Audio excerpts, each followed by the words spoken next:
Hey guys, what's up? Evil Zombie here. So today I want to talk to you about a new RPG game that I got, new tabletop RPG called Call of Cthulhu. And the game is not new. The game's been around since like '81, but this is the 7th edition of it, and this is the Keeper's Rulebook, and I want to tell you about it, and I love it. Basically, all the things I've been trying to do for so long in Dungeons and Dragons, I can actually do in this without workarounds. Because I love horror, I love scary things, and I was always trying to figure out, okay, here's your sanity meter, and then this is how many points you lose if in D&D every time like they witness something. I have my own mechanics set up that match very closely to what this actually does, so I don't need to write any of it because it already exists and it's wonderful. And this is all based around role playing and fear and horror storytelling. So storytelling is an important part of it. So I'm excited to share with you what this is. So basically, Call of Cthulhu. It was originally called the Call of Cthulhu was a short story written by H.P. Lovecraft, and they do have sections on them here. I have was it marked over here? No, I was doing my deep read. I already read several parts of it. I've studied it a bit. No, it's farther up. There's a whole section on Lovecraft. I'll show you what it looks like. Oh, here he is. That's Lovecraft. Basically, he wrote Call of Cthulhu, At the Mountains of Madness, the Statement of Randolph Carter. So many really cool stories that are awesome. The Color Out of Space. So many great horror stories that are very reminiscent of the time that Edgar Allan Poe was alive, even though he was alive in the 1920s, 30s. He died in the late 30s, I think. Um, so he was nowhere near from the time his writings reflect.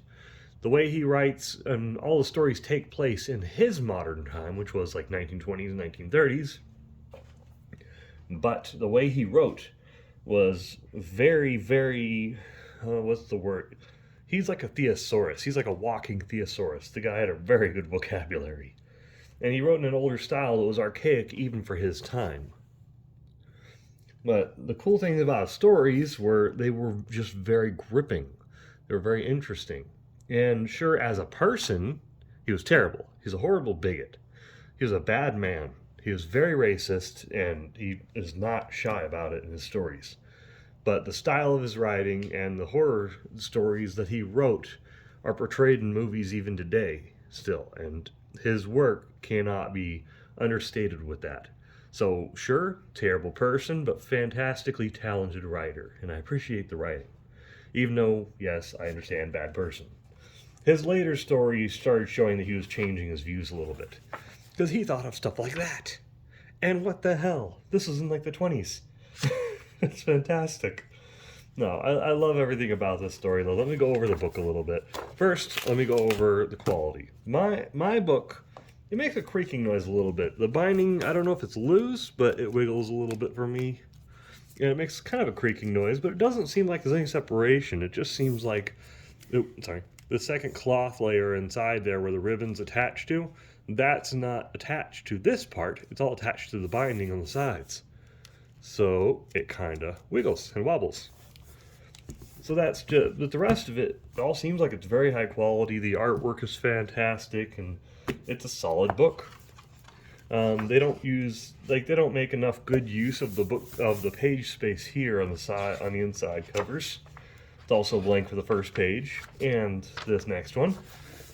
So they could do like it would be nice if they had character sheet information or a map or just interesting things like that on the page. They could find ways to use it, like the Alien books, which I'll review also later this week. Let me scroll forward a little bit. Wait, the index? No, the index is up here. Here it is. So it's all split up into 16. No, yeah, chapter 16. So 16 chapters total. Of course, the chapter 1 just tells you about what an RPG game is and what kind of dice you need and if you need papers and things like that. That's basically chapter 1.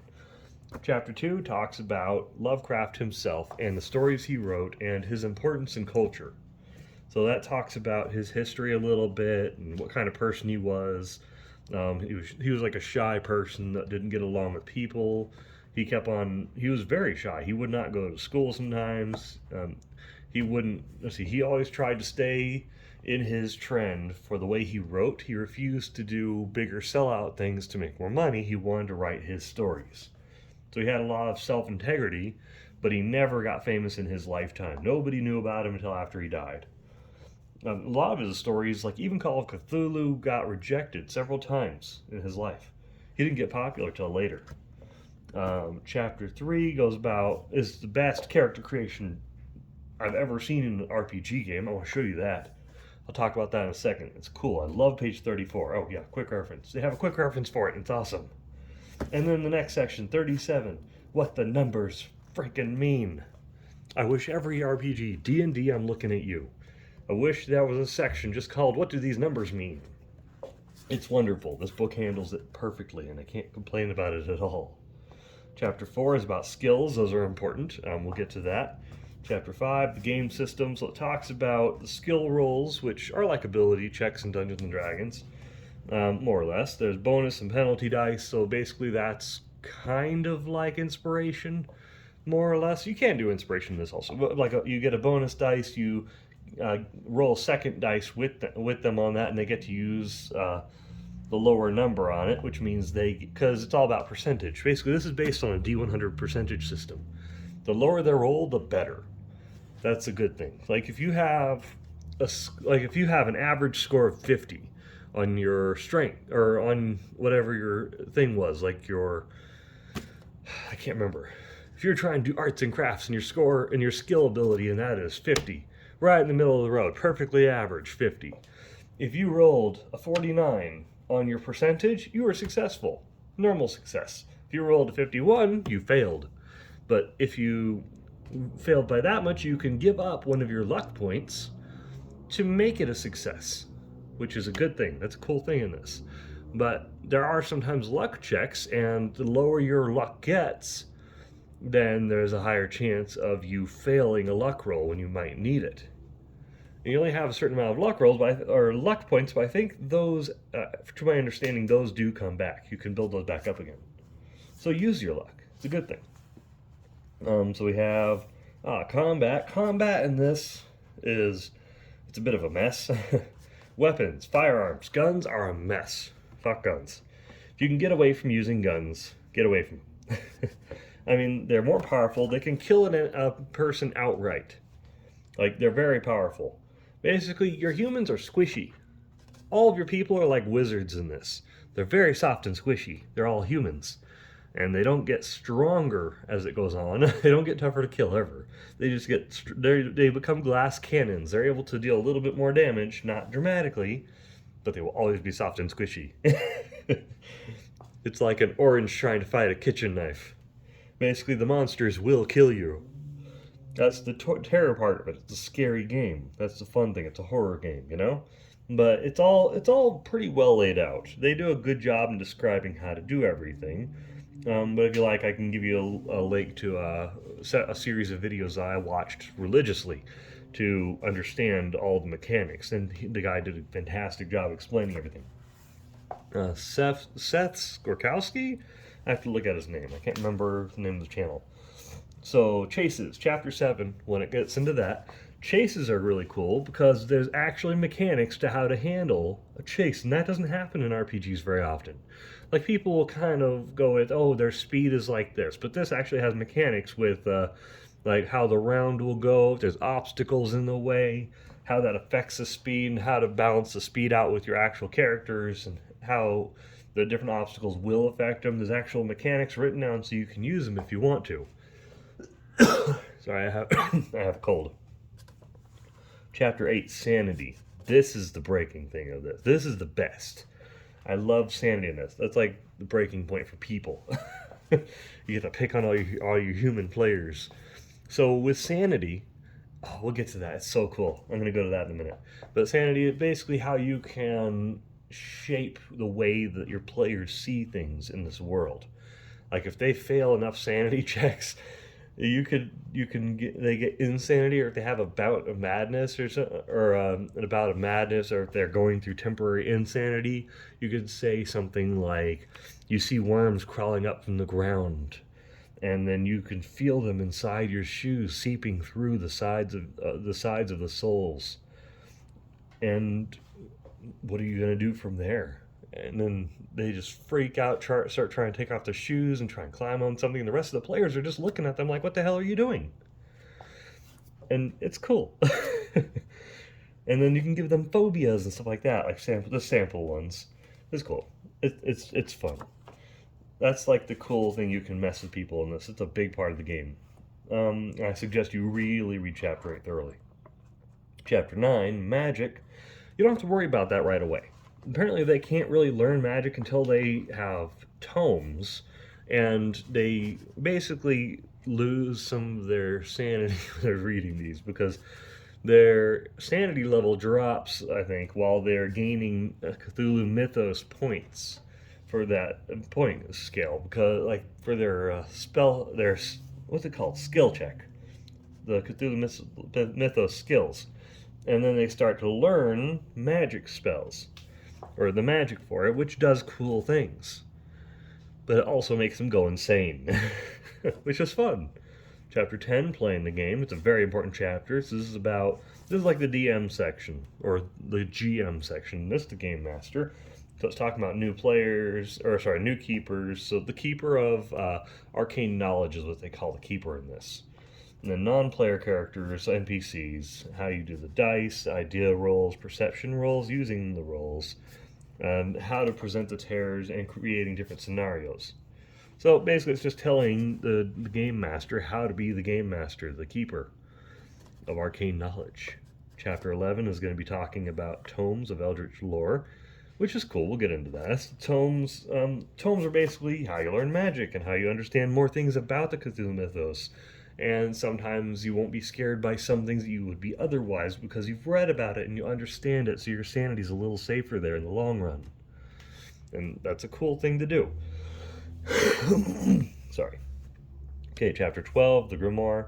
So this is more about spells.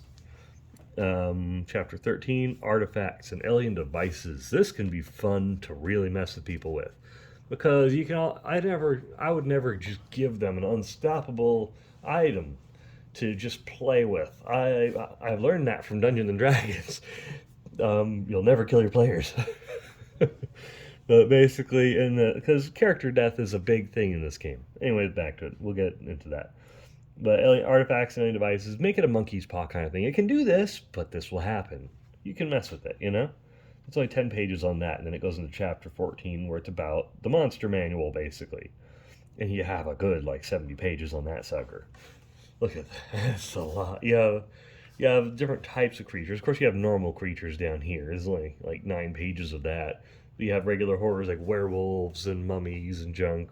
You have deities and different kinds of gods in the mythos. Regular mythos monsters like shadow creatures. And then you have how to say everything. 2 pages solid on pronunciation. I'm so happy they did that. I needed it. Chapter 15 is about scenarios. So you have 2 scenarios in here, and they're not bad. They're good starting scenarios. A better starting scenario would be inside the starter kit. I don't have the starter kit. I will eventually.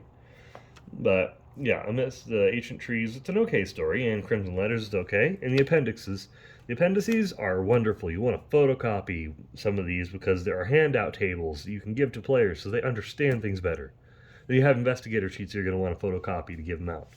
I printed out several of those. Those are available online as well. But yeah, let's jump into a little bit of this, shall we? So I told you a little bit of... So first chapter is just gives you an example of how the game is played. It tells you about the actual game, the basic mechanics. Then you have chapter 2, which is all about Lovecraft. It's mostly a lot of writing. And it's all just delving into who he was. There's a lot of it. And the artwork in this book is just... It's perfect. I love the artwork in this book. It's so good. Look at that. I would tattoo that sucker. That's so cool. And it's all beautiful artwork. It's so good. I don't know why. I'm just gushing about it. It's so cool. And then every chapter has a really cool little saying. It's interesting. Like this one's from The Outsider. Most demonical of all shocks is that of the abysmal, unexpected, and grotesque, unbelievable.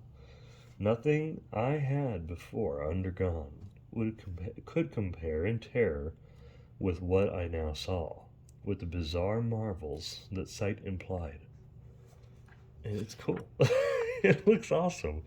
At first you think random beast in the forest, and he's carrying a freaking canister. I think means to do what he's doing. Okay, so wait, which chapter was this? Oh yeah, creating investigators. So it gives you the general stuff that you understand to tell you what everything means. So strength, con, size is how big your character is.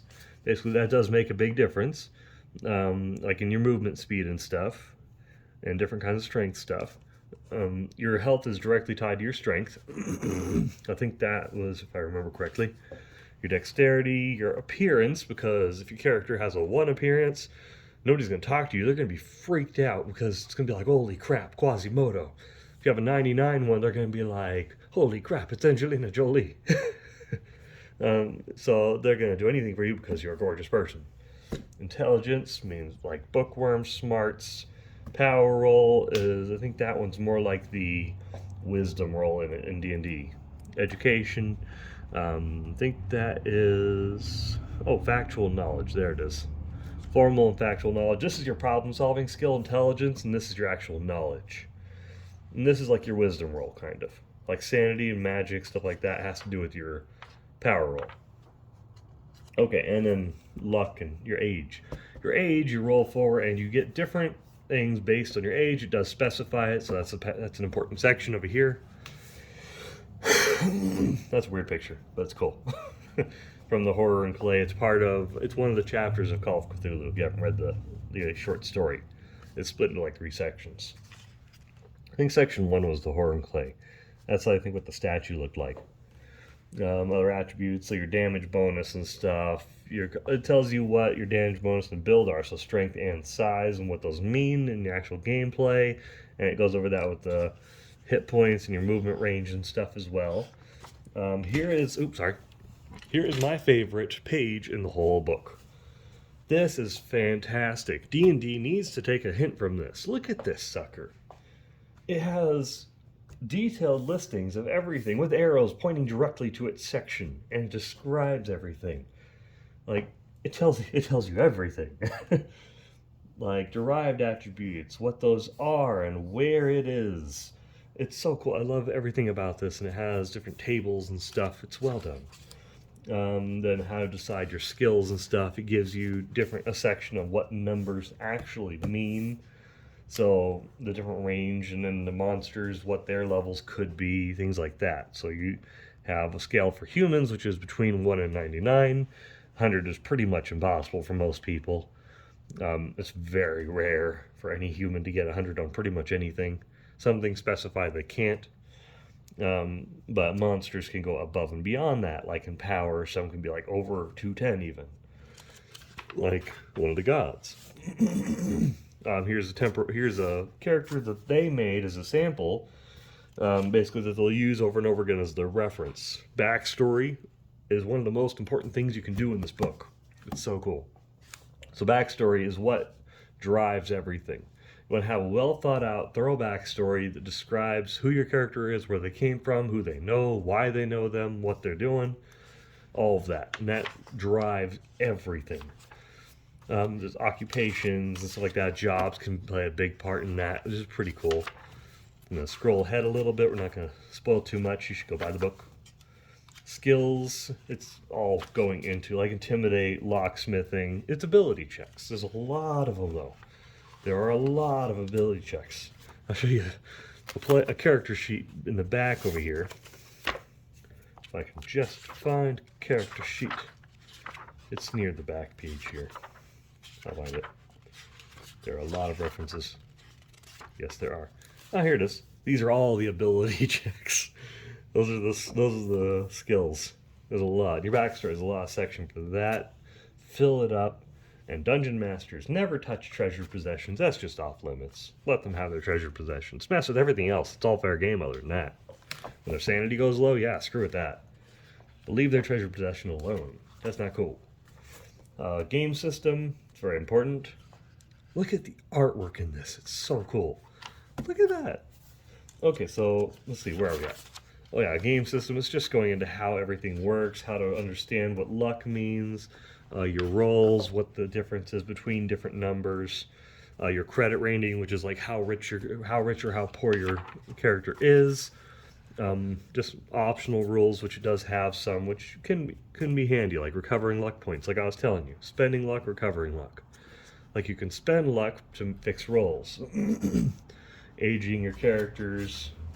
You can train. Basically, you can level up your characters in a way by every time they use a skill and they succeed, they put a check mark in the little check mark box by the skill, and then at the end of the session, that's when at the end of the session for the night, all the ones that are checked, it doesn't matter how many times they did it, they get one check. Doesn't matter if they crit or not. If they have the check on it because they succeeded at all in that type of skill, they get to roll to level that up. That's also described here in the book on what they roll, but yeah, it's incredibly handy. Chapter 6 is all about combat. You will need to learn this chapter. Oh, it's a shotgun. Those are cool. Those are from At the Mountains of Madness. Good story. Combat rounds, it tells you the order of combat and all the different things you can do within it. You will want to read this one. I'm not going to go into it. There's better videos and better descriptions than I can possibly give you, because I wouldn't do it justice. Chapter 7, Chases. This is, you don't have to do chases, but it's a cool thing to be able to do for your players, because not everyone does them. Not as many RPGs have a car. While a terrifying giant octopus creature from the mist is chasing you down a street and destroying the city behind you. Vehicle reference charts are important. There's several charts in this. That's one of the ones that's pretty important, so maybe print that out or bookmark it so you have it for reference. I'm not doing a walkthrough, I'm doing a review. I don't know why I keep stopping, I'm just excited. This is a chase for multiple characters, so you know how to handle it. There's cool things. There's just cool things. We're going to get into the next section. There. Chapter 8, Sanity. Learn this. This is a good chapter. This is fun because it gives you ideas on all the ways you can screw with them. And there's different sanity ways that they lose sanity. So how bad was the thing they saw? They saw a dead body. They only roll 1d2. So you can roll a d4 minus 2, and that would give you your number. Surprised to find a corpse body part, stream with blood, mangled corpse, wake trapped in a coffin. They all have different things. Undergoing torture, what kind of sanity cost that would be. So, and it does explain the multiple dice references here as well. So you have 0 and then /1d2. I can't remember what that was. I have to look that up again. Different types of example phobias and manias. There's just so many cool things. You need to read it. I'm not going to stop on it because you should buy the book. I'm just going to skip several pages at a time. Magic. This is going to be a section you'll get to way later. But there's different kinds of spells. And it describes what magic is, what they have to do to get it. It's going to be a lot of reading. To understand the Mythos books, the tomes, there's a lot of reading. Like I'm talking weeks, months, years of in-game time, studying and doing nothing else. Like pouring into this. And it can pay off if they really want, like if it's an in-between adventures kind of thing. You could say, oh, you spent your downtime, this is how much time your character spent on this. You learned a spell during that year you studied. Chapter 10, playing the game, it's more on how to actually do it. So preparing it, setting the tone. This one is the one for Dungeon Masters, Game Masters, Keepers of Arcane Lore. Being the keeper. This whole chapter is about how to be a better keeper. It's well written. It does give you some good ideas. If you haven't played as a dungeon master before or a keeper, it's good stuff. And the artwork is beautiful. That's the statue from Call of Cthulhu. Yes, and it's wonderful. Scrolling, I can't find the end of this chapter. It's a big chapter. More cool artwork. There we go. Chapter 11, Tomes. This is a section where you're going to want to understand that after they found a tome, you don't get to that right away. That's going to take a little bit of time to actually find. So I can skip most of that. But yeah, once they do find tomes, then they can spend a lot of time between sessions studying them and understanding them to unlock different things and understand the mythos a little better. Chapter 12, the Grimoire. So this is more about spells and stuff. This is the spell list. So like Gray Binding, Graveyard Kiss, create one zombie variant. There's cool things you can do. You can make zombies. I like the way it says create zombie, like that. You can do cool things. uh, let's see, gate creation and travel costs. So you can do gate spells like travel and transportation and stuff. We're not going to go over all of it, of course. I'm just breezing it through it for you. Let's see, Chapter 13, Artifacts and Alien Devices. You're probably not going to use this very often. We'll give you some good ideas, like a brain cylinder. Just cool things that you can just throw at your players sometimes and confuse them. They might find a cool use for or something. Yeah, that's a very short section. Chapter 14 is the monster manual. You have a glorious monster manual, and there's some cool things in it. The artwork in that is not the same as the artwork for the rest of the book. Of course, it's a different style, but it still looks cool. And the Elders things. This is from Mountains of Madness. Because they're dissecting one of them in that, and then you have the Shoggoth that's chasing them later on in it. It's cool. Like, these are the things that basically made people. It's a good story. Ghouls and all kinds of different creatures. Look at that. That's so cool. And it's a nice section. It has stat blocks for everything. It tells you how to play as those, and it doesn't have a ridiculous amount of lore behind every one of them, but it gives you enough to keep it mysterious and interesting and a little spooky. So it's cool. They're not dedicating pages and pages to each one. And if you have different animals and they want to kill it, they have it. But there are several really cool little things that I just think are fun. I like monster manuals. Oh, scenarios. Chapter 15, Scenarios. See, these are the other stories. I'm not going to spoil those for you. They are cool. They have cool artwork. They do have I think they have maps, if I remember. But there's the handout page, so you'd copy that. You have NPCs and stuff over here. It's well done. Oh yeah, they do have maps and stuff. So those are pretty well done. Those are fun to read. Go through those. Because you don't have to buy an adventure right off the bat. But the cool thing about Call of Cthulhu is all of the versions are compatible with each other. This book is compatible with every other version of Call of Cthulhu because you just take any of those books and multiply the stat numbers by 5, and it matches the current character sheet, and that's it. That's the only number you have to change ever. So like your strength and your dex, things like that, you just multiply those numbers by 5 from the old ones to match it to the new system. Then you can read any of the old adventures. Okay, the appendices, they're fantastic. And it's just the basics that you expect from all of it. You have your glossary. You go past that. You have all your different tables and different... oh yeah, this one's your converting rules. It's just a couple pages on how to convert, times it by 5. That's basically it. There's a little more than that, but it's not that much. It's pretty easy. Equipment lists. Oh, something about the guns. Inaccuracy. There we go. So the Tommy gun, you could buy one of those in a magazine in 1925 for about $200. It's not like $700 like it is in here. So some guns, double check the cost of them because they're not quite as accurate as they could be. So I mean, if you got them at an official store instead of a magazine, maybe a different brand. But yeah, no. Summary. This is a good section to photocopy and have ready for your players to read, just so they can understand it. They can reference it when they want to. Different tables. I always suggest having those ready and printed out. Yeah, good stuff. Oh, and maps. I like maps because a lot of this stuff takes place in Muscatine County and Arkham. There's a lot of stuff that happens in Arkham. It's cool though. Do I like the book? Yes. Do I suggest the book? Yes. Do I think you'll have fun with this book? Yes. So you guys should go check it out, have fun, just play the game and have a good time. That's all I want to talk to you about. Sorry for going so long. It's a big book. It's like a 400-something page book. It's like 420 pages or something. It's a massive book, but it's fun. Go play this game. Go make some friends. Have a good time. See you guys later. Have a good one. Bye.